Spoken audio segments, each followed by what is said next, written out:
বিসমিল্লাহির রহমানির রহিম। আসসালামু আলাইকুম। আমি আলম কবিরাজ। যাদের দাঁত কালো, পান খেয়ে বিভিন্ন কারণে দাঁতকে কালো বানাইছেন, বিভিন্ন ময়লা জমে আছে, এবার আপনার দাঁত হবে ঝকঝকা ফকফকা।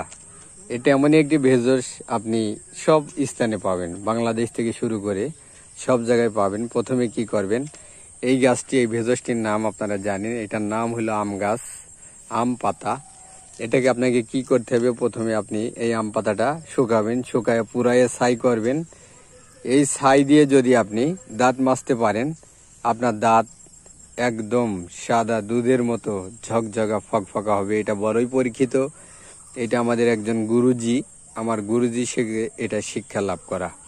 এটা আমি আপনাদেরকে দিলাম, আপনারা পরীক্ষা করে আমাদেরকে কমেন্টে জানাবেন, তাহলে বুঝতে পারবেন যে আলম কবিরাজ কখনো মিথ্যা জিনিস দেয় না। ভালো থাকবেন, আমার জন্য দোয়া করবেন। আসসালামু আলাইকুম। আমি আছি চুয়াডাঙ্গা জেলা জীবননগর উপজেলা রায়পুর বাজার, এখানে আমাদের চেম্বার। ভালো থাকবেন। আসসালামু আলাইকুম।